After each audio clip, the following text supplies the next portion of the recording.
and welcome to have you here. I am so excited that you are here. If we haven't met before and if you haven't watched my videos before, I would say that consider subscribing to my YouTube channel, because every week I bring you videos that brings you education as far as winning with your money is concerned. My name is Beatrice Yakubu. I'm the founder of Simply Family Business. I am also the founder of Win with Money, a podcast, and an author with these two books, which is Win the Money Game with Your Child, how to become financially independent with your children, and this is on Amazon. Also, Win the Money Game Online, how to start an online business. They are both on Amazon. So let's get started with today's video. What am I going to share with you? I want to talk to you about a financial success formula, which is the 10-10-30 and 50 rule. This is a concept perhaps you have heard before, or if you haven't, fair enough. If you have heard it before, I will also still urge you to stay on, because this can help you, remind you about the things that you have been implementing as far as the 10-10-30-50 rule is concerned, and indeed at least that will help with your financial freedom success pathway.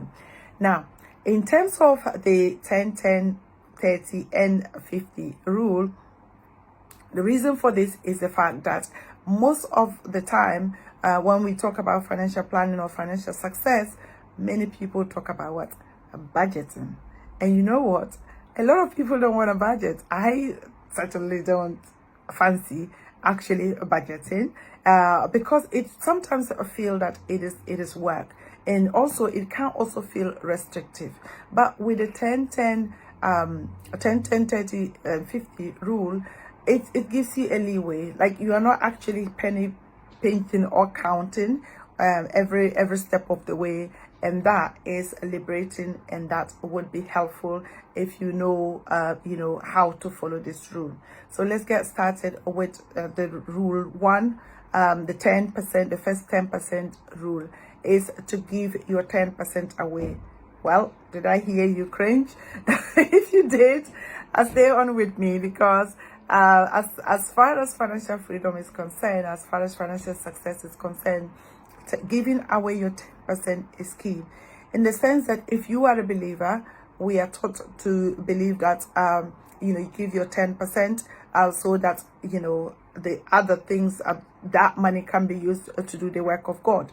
If you are not a believer, still you are required to give your 10%. Why? Because it is through giving, it is in giving that you receive. And I think it's, I can't remember one of these, I think it's Yakubu, who shared a story about how we expect to become financially independent without actually giving. And then he shared a story of somebody,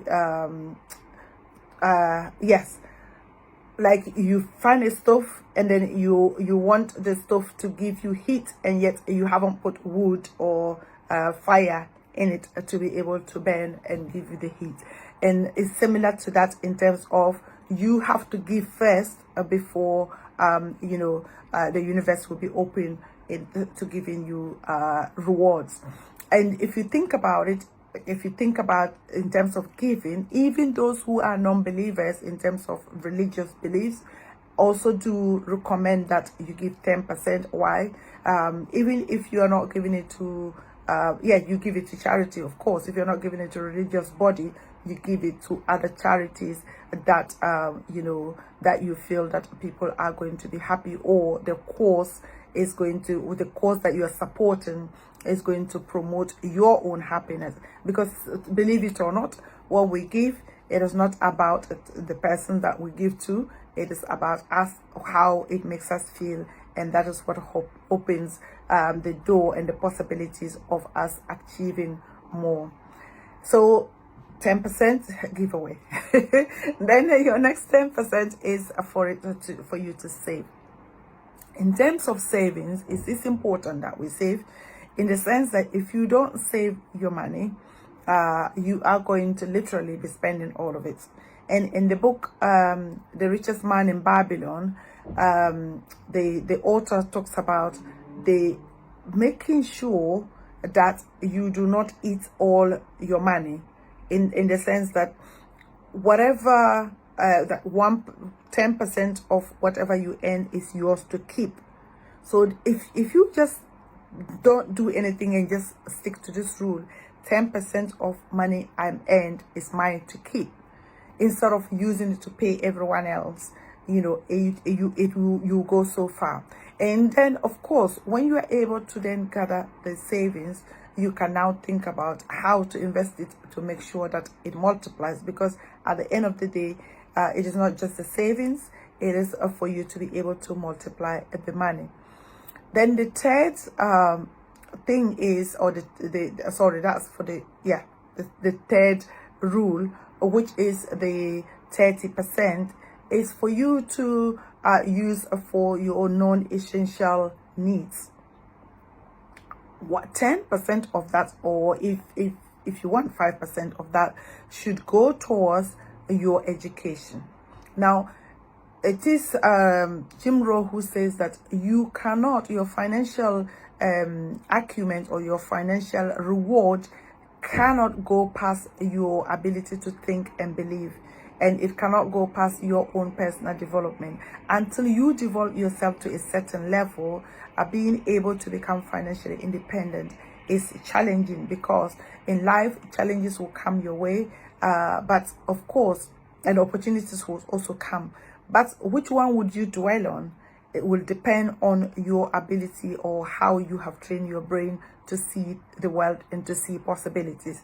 Also, they say that opportunity lack is opportunity that meets preparation. If you are educating yourself on day-to-day basis and actually investing your money into your self-development, guess what? When the opportunity opens itself up, you will be in a position to be able, number one, to see it, and number two, to take advantage of it. It is not everybody who sees opportunity.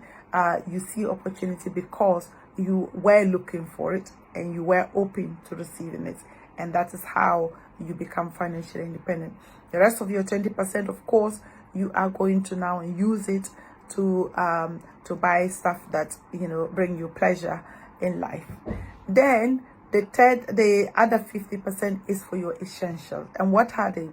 I will often say, unless you live in a developing world where you can build your own house, get your own solar panel, and then dig a borehole, in your yard, I think if you are able to do that, you literally don't have a bill to pay except the food, and you can grow your own food. Yeah, but we don't live that way anymore, do we? We are living in a modern world where you have to pay for rent, you have to pay, or if you have a mortgage, you still have to pay for your accommodation, you have to pay for electricity, water, and your phone bills, and broadband, and so on and so forth. Your 50% should be able to cover that. Now, if you are living in a cosmopolitan city like London, guess what? You might be thinking that 50% of my earning will not be able to help me achieve, accommodation and all that. And I always say, you can move. I think it's Jim Rohn who also says you can move, you're not a tree. so if where you are staying is very expensive for you, you can move, you can find a job. People tell me that, you can't find a job outside London. I believe you can. If you look for it, you can find a job, and then that will reduce your overheads as far as your accommodation payment is concerned, and give you the opportunity to be able to follow these rules. Because if you are thinking of becoming financially independent, and then more than half of your money is going into accommodation, guess what? It's going to be challenging. And literally, as it is now, if you are in work, you are already exchanging your time for the money, and the money is not reaching enough. When will things ever change if you don't decide to change, if you don't decide to take action? And so I will leave you here with that thought, in terms of making sure that you are paying for as far as the 10% is concerned, you're not paying the pastor, and you are not giving it to charity people to spend, you are doing it for your own self, because when you do that, you get the reward. And I can testify to that. You know, recently donating some things to children in Africa. When I came back, I was blown away by the blessings that was waiting for me. So I wasn't doing it expecting anything, but that is also the reward you get for you know, giving yourself up and giving your 10% up. And in terms of the second 10%, ensuring that you are saving consistently, because you have to save for a rainy day. And then yes, you shouldn't leave fun out in terms of using your 30% to educate yourself and to enjoy the pleasures of life, and then your 50% will be used to kind of meet your obligatory needs. Thanks for watching. I am so excited to have you and to watch to the end. If you haven't already subscribed to my channel, and turn on the notification bell so that you can get videos popping up when I share some, so that you can learn more. Thank you so much, and I'll come your way once again. Take care. Bye bye.